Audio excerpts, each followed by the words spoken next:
avant d'évoquer l'Ukraine et le sujet extrêmement important de ce bombardement en Pologne. On va évoquer cet hommage qui s'est déroulé il y a quelques instants à Paris en hommage en mémoire de Lola, cette petite fille de 12 ans qui a été martyrisée, tuée il y a à peu près un mois, la famille, les amis de la petite fille se sont réunis.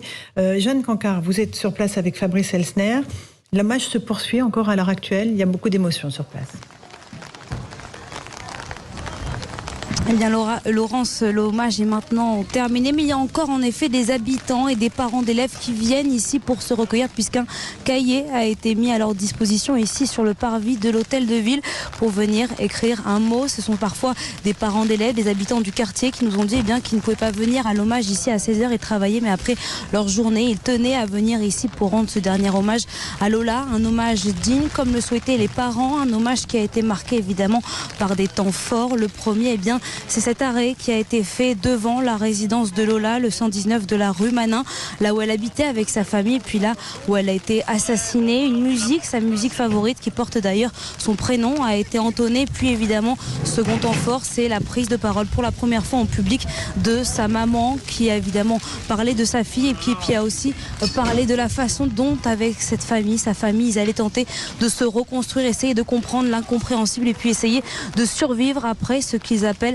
un tsunami. C'est la seule personne de la famille qui a pris la parole, mais elle était évidemment avec les deux frères de Lola, Thibaut et Jordan, et puis le papa de Lola. On va vous montrer une image qui est devant nous, c'est le portrait de la petite Lola, avec juste en dessous écrit une phrase écrite par ses deux frères, Jordan et Thibaut. Tu étais le soleil de nos vies, désormais tu seras l'étoile de nos nuits. Merci beaucoup Jeanne Cancard et Fabrice Elsner avec cette phrase, en hommage à la petite Lola. On va écouter un extrait du discours de la maman de la petite fille qui a pris la parole tout à l'heure. Se reconstruire à 4 sera difficile, car il manquera une 5e, dont la trace indélébile sera toujours présente dans nos cœurs et nos esprits dans ce long parcours. Les témoignages d'affection, de soutien, qui ont été nombreux, nous sont une aide précieuse pour soulager notre douleur. Même si l'on sait qu'avec le temps, les cicatrices seront toujours là, marque indélébile de ce cauchemar. Voilà pour cet extrait de discours de la maman de la petite Lola, Thibaut de Montbrial. Un mois après, il est important de continuer à parler d'elle. L'enquête se poursuit. On a très peu de nouvelles de ce qui se passe du côté des investigations, et c'est bien normal. Mais on sait que la présumée coupable est toujours incarcérée. C'est bien cela? Ouais, à ma connaissance, oui. Moi, ce qui me frappe, c'est qu'on a l'habitude de dire que dans le temps médiatique, tout va très vite, qu'une actualité chasse l'autre et que les gens, les journalistes, le public, les gens ont la mémoire courte. J'ai l'impression, il y a une émotion très forte qui est persistante et on la sent même sur le sujet qu'on vient de voir.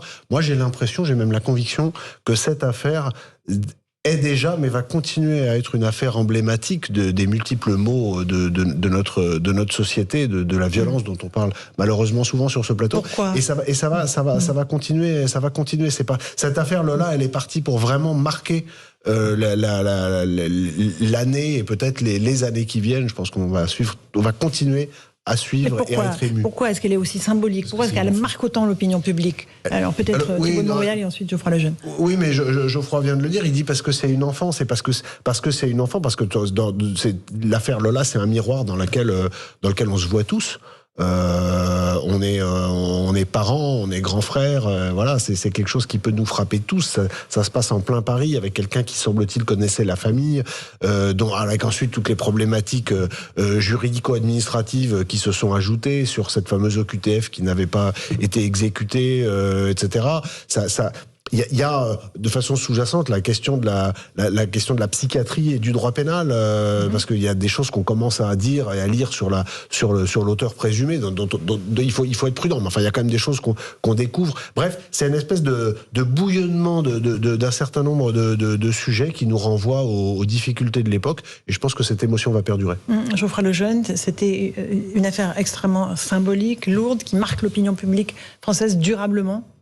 Oui, je suis absolument d'accord avec ce que vient de dire Thibaut, et je pense que cette affaire-là, en effet, restera parce que la violence est inimaginable. Enfin, la violence de ce qui s'est passé est inimaginable, inconcevable pour un esprit normal, et que ça touche une enfant et qu'on se reconnaît tous parce qu'on a tous été enfants, parce que certains ont des enfants, et donc forcément, en fait, on ne peut pas passer à côté, on ne peut pas la balayer. Et elle a un visage, en réalité, elle a un visage que dorénavant tout le monde connaît, alors que parfois dans vous savez, les faits divers sordides, vous les lisez, mais vous ne vous identifiez pas. Et pour toutes ces raisons-là, je pense que ça a pris. Et puis après, la raison de fond, et c'est pour ça que moi, au fond, je comprends qu'il y a eu. J'étais très énervé par les procès en récupération qui ont été faits, mais je comprends qu'il y ait aussi une volonté de dépassionner les débats au moment du deuil, etc.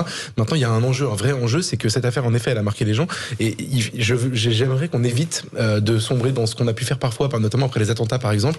Vous savez, dévitaliser le caractère politique de l'affaire pour se concentrer exclusivement sur les fleurs, les bougies. On disait beaucoup après les attentats, et les messages de paix, d'amour qui sont très intéressants, très utiles, mais en réalité qui n'apportent rien et qui n'empêchent pas que ça recommence.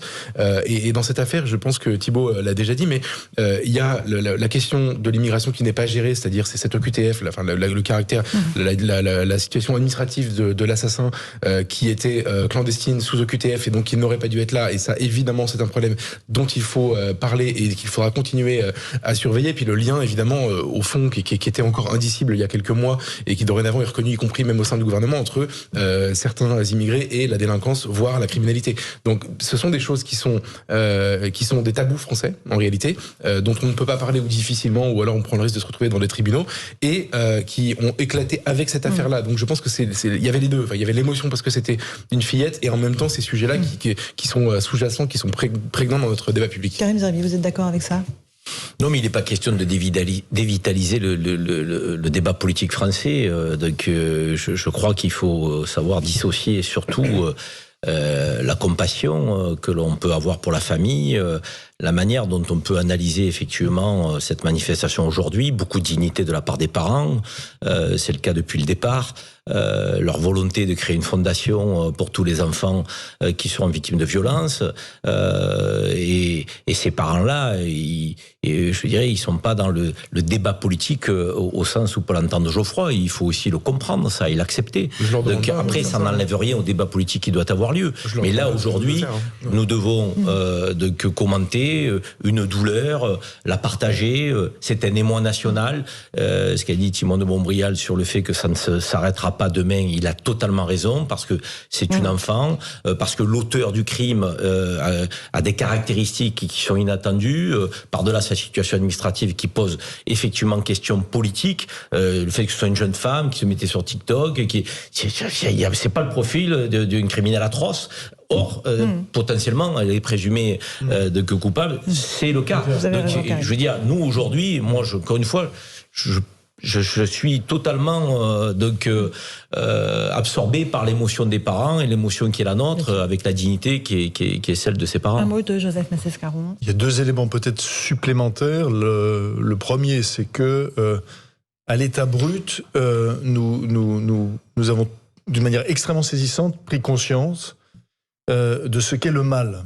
C'est-à-dire le mal, nous essayons de le bannir. C'est-à-dire nous disons, il y a de la violence, cette violence est explicable, mais le mal, au sens ontologique, au sens même théologique du terme, ça c'est quelque chose que nous ne voulons pas voir dans nos sociétés, de même d'ailleurs que pour la pandémie, la mort, nous n'avons pas vu la voir. Résultat, la pandémie a ressuscité la mort. Donc simplement, il y a le mal. Donc nous sommes confrontés à ce mal. C'est-à-dire que c'est pour ça que ici déjà j'ai dit que la meilleure personne c'est pas un psychologue. C'est si on avait un Bernanos, c'est lui qui pourrait rendre compte de l'épaisseur de ce qui vient de se passer. C'est le premier point. Le deuxième point, c'est que il y a un certain nombre de mystères autour de ça. Je veux dire d'inconnus. C'est-à-dire qu'est-ce qui s'est passé. C'est après. Qu'est-ce qui s'est passé après cet assassinat. Ça, il y a beaucoup d'interrogations. Vous avez raison. Allez, on fait une petite pause. On se retrouve dans un instant. On évoquera cette fois-ci l'affaire de l'océan Viking. Combien de migrants sont encore sur place à Gien ? Combien ont pu faire des demandes d'asile ?